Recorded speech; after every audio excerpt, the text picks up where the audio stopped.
Bonjour, c'est Vincent. Bienvenue sur Leadershift.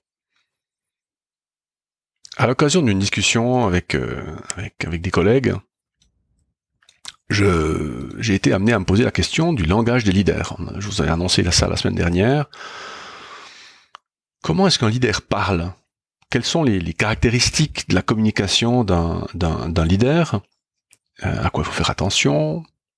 Et donc je suis arrivé à 5 caractéristiques, 5 traits, 5 facteurs qui font que les leaders ont un langage particulier qui est reconnaissable.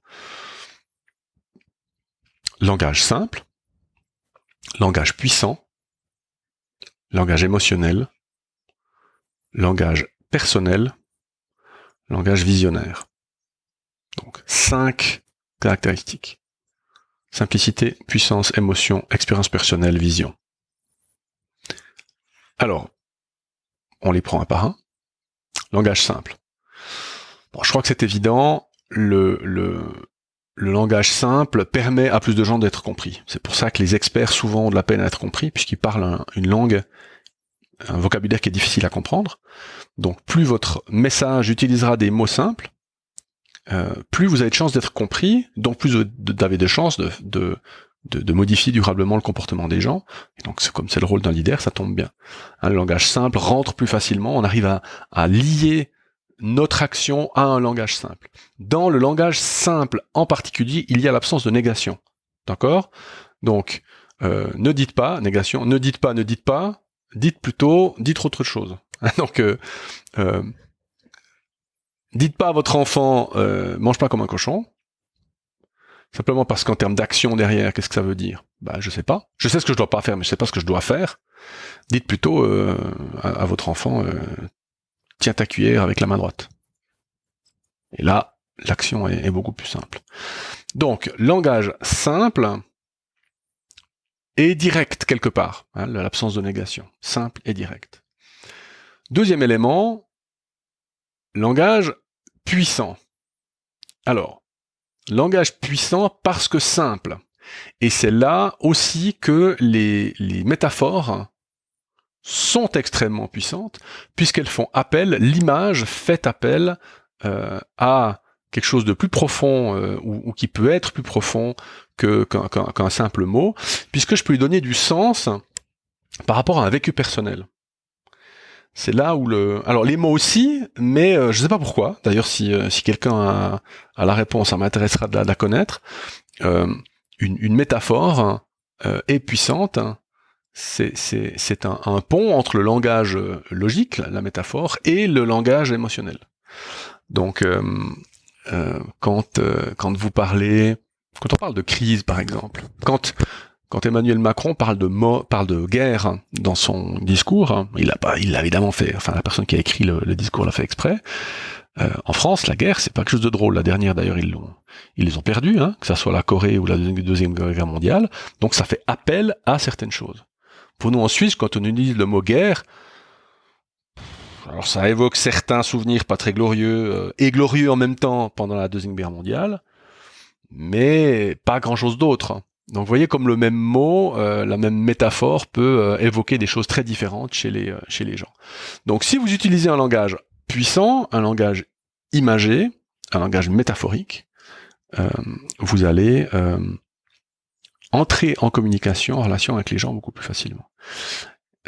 Dans le langage puissant, on peut aussi mettre l'humour. Alors on verra juste après pourquoi. Mais là, il faut être prudent effectivement en fonction des sujets et des gens. Troisième domaine qui découle du deuxième, les émotions, un langage émotionnel. Un leader n'a pas peur de parler de ses émotions ou des émotions en général. Alors, il y a une partie, le monde se sépare en deux, il y a les cyniques et les non-cyniques. Pour un cynique, pas au sens philosophique du terme, pour un cynique au sens moderne du terme, le langage émotionnel, c'est un langage manipulatoire. Donc, allons-y gaiement, allons-y joyeusement. En parlant des émotions, je vais savoir tirer certaines gâchettes chez les gens, et donc j'ai tout à fait intérêt à le faire. Pour les non-cyniques, l'émotion, simplement, c'est le langage dont on parlait on pourrait dire avant, on disait c'est un langage du cœur. C'est le langage qui lie les gens entre eux. C'est pour ça que la musique nous fait cet effet, c'est pour ça que les films nous font cet effet, c'est pour ça que les petits lapins sur YouTube nous font cet effet. Donc le leader n'a pas peur d'utiliser un langage émotionnel pour véhiculer le message qu'il veut faire passer. En particulier, alors évidemment, en temps de crise. Quatrième domaine, l'expérience personnelle. Le leader parle de ses expériences et de ce qu'il en a tiré, de ce qu'il a appris. C'est ce qu'on pourrait, le mot à la mode, le storytelling, enfin, vous me direz ces deux mots, parle d'expérience personnelle. Quand on fait du storytelling, on en a fait un tout petit peu pendant le webinaire d'il y a quelques semaines. J'ai invité les gens à parler de leurs expériences personnelles. Le storytelling, c'est une expérience personnelle. Je raconte mon expérience. Et là aussi, ça fait appel à des normes, à des codes sociaux très très anciens, autour du feu, accroupis, après avoir dévoré la moitié du bison et d'avoir le ventre bien rempli. Désolé pour mes amis antispécistes, à l'époque on bouffait de la viande. Donc, expérience personnelle. Et enfin, cinquième dimension du langage des leaders, la vision, le langage visionnaire. C'est aussi le langage du sens que nous donnons. J'ai mis why à côté du mot vision. Pour ceux qui connaissent pas Simon Sinek, je sais pas s'il dit Sinek ou Sinek, ça s'écrit C-Y-N-E-K, je crois, ou C-I-N-E-K, je sais plus, qui est le monsieur du pourquoi. Nous achetons les produits pas parce ce qu'ils font, mais pourquoi est-ce que ils nous donnent ce qu'ils nous donnent. On achète, vous achetez de l'Apple à l'époque pas parce que c'était technologiquement avancé, mais parce que ça nous rendait cool, par exemple. Et donc, pour revenir au langage visionnaire, un leader donne une vision du futur, de ce qu'il veut, de comment est-ce qu'il imagine la suite. Alors, c'est évidemment très fort chez nos politiciens, mais n'importe quel leader d'entreprise, ça soit un chef d'équipe, que ça soit un directeur d'entreprise, c'est pareil. Son leadership sera aussi mesuré à la capacité de donner une vision, une certaine vision qu'il a de son entreprise, de lui-même, de son équipe. Alors, ces 5 domaines, je voulais prendre 2 exemples. Alors, le premier vous choquera peut-être, mais le premier, c'est Donald Trump. Parce que le bonhomme a des caractéristiques personnelles qui sont, jugement de valeur, attention, qui sont à mon avis tout à fait intéressantes, mais reconnaissez le leadership du bonhomme, parce que il parle un langage extrêmement simple et extrêmement puissant, n'a pas du tout, mais alors pas du tout peur d'utiliser les émotions des gens, il parle de son expérience personnelle tout le temps, moi quand j'étais aux affaires, moi quand dans mon business, moi, et propose une vision, Make America Great Again. Parce que il reconnaît, les Américains, une partie avec lui, que les États-Unis... alors après, on peut se poser la question de savoir si ça va mieux ou pas, mais propose une vision des États-Unis qui retourne à une gloire passée. Et donc, vous voyez qu'il coche les 5 cases relativement immédiatement. Si vous prenez son prédécesseur, Barack Obama, le langage était beaucoup moins simple, relativement puissant parce que émotionnellement très bien construit aussi, un petit peu moins d'expérience personnelle et beaucoup de vision. Alors faites le tour de vos politiciens favoris et vous verrez que souvent ils cochent pas mal de ces cases-là. Deuxième exemple, vous êtes chef d'équipe, vous êtes leader, vous êtes manager, et quelqu'un vous propose quelque chose dont vous n'êtes pas convaincu. Ça va arriver souvent, puisque si vous êtes en mode démocratique, en mode non autoritaire, démocratique n'est pas le bon mot, mais en mode participatif, ou mode plat au niveau de votre leadership, au niveau de votre organisation, les gens vont vous faire des suggestions que vous trouvez pas nécessairement pertinentes ou appropriées. Bon. Et donc, comment répondre ? Ne dites pas, il faudrait peut-être essayer. Alors, ceux qui me connaissent, qui m'ont eu en formation de communication, vous savez qu'il y a 3 mots-clés qui sont en général cochés en rouge. Il faudrait, il y a peut-être, puis il y a essayer. Vous voyez que c'est 3 mots, en fait, qui veulent dire non, j'ai pas vraiment envie, mais comme je suis un bon chef qui veut prendre en compte les suggestions de ses collaborateurs, je dis il faudrait peut-être essayer. Alors, par contre, on peut remplacer ça. Essayons de faire du leadership avec les 5 domaines qu'on a décidé d'utiliser. Alors, langage simple, alors dites plutôt on y va. Ok, d'accord, on y va. Ça, c'est le langage simple. C'est un langage puissant, c'est on y va. Hein. Puissant dans le sens direct, on pourrait ajouter une petite métaphore. Hein. On grimpe cette montagne, ok, on la grimpe. Alors, elle est raide, utilisant la métaphore, pour dire en revanche, je suis pas à l'aise avec notre niveau de motivation générale dans l'équipe. Là, on est dans on monte l'émotion. On dit, je sens quelque chose qui m'inquiète.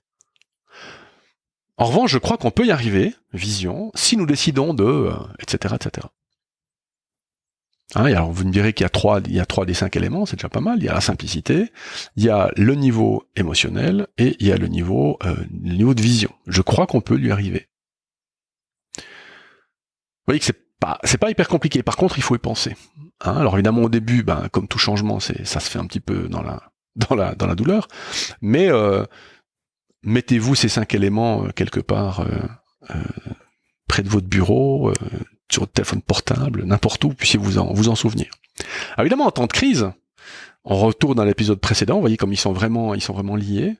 En temps de crise, les relations, la communication, donc les relations humaines, revêtent une importance incroyable. Et donc on reconnaît les gens qui utilisent ces 5 choses comme étant des leaders, et c'est pour ça en fait que le leadership se révèle en temps de crise. Puisque il faut avoir en temps de crise un langage simple. Pourquoi ? Parce qu'il faut que les gens agissent. Il faut que les gens changent de comportement en temps de crise. Donc simple, donc puissant, donc émotionnel, donc personnel, donc visionnaire. Alors, en conclusion, pour ceux qui ont écouté l'épisode 6, il y a bien longtemps, ceux qui l'ont pas fait, je vous encourage à aller l'écouter. En fait, ces 5 éléments, ce sont les 3 éléments de la rhétorique grecque, du logos, de l'éthos et du pathos. Logos, le langage logique, donc chez nous, là, c'était le langage simple. Le pathos, c'était le langage puissant et le langage émotionnel. Et puis l'éthos, c'est l'expérience personnelle et la vision. Alors, langage simple, pourquoi logos ? Ça c'est évident, langage simple, logique, que les gens comprennent bien. Pathos, évidemment puissant parce qu'imager, on en a parlé, émotionnel donc, pathos aussi. Et puis l'éthos peut-être le moins clair des... Comment est-ce qu'on établit une confiance finalement avec son auditoire ? Eh bien l'expérience personnelle permet de se lier aux gens, de manière très claire. Surtout si on fait partie du même groupe qu'eux, ou si on vit l'expérience pour montrer qu'on fait partie du même groupe qu'eux. Et puis la vision, là c'est clair, la vision établit la confiance, parce que on montre la montagne sur laquelle on va tous aller ensemble. Et donc je propose quelque chose d'intéressant, et donc les gens peuvent me faire confiance, puisque j'ai cette proposition à leur faire. Donc vous voyez qu'en fait, sur les 5 éléments, ce sont 5 éléments, je dirais, concrets de langage, qui peuvent vous aider dans la vie de tous les jours, mais en fait, ce sont bien 3 niveaux, 3 domaines, logos, ethos, pathos. Et donc nous revenons à nos bons vieux grecs, morts il y a bien longtemps, qui continuent à nous donner des leçons. Voilà, j'espère que cet épisode vous a plu. S'il vous a plu, allez sur iTunes me faire une petite revue, si possible 4 ou 5 étoiles, pour faire grimper le podcast dans les rankings, comment est-ce qu'on dit, dans les classements. Commentez, posez des questions, je me fais toujours un plaisir d'y répondre. Et je vous dis à la semaine prochaine. Ciao!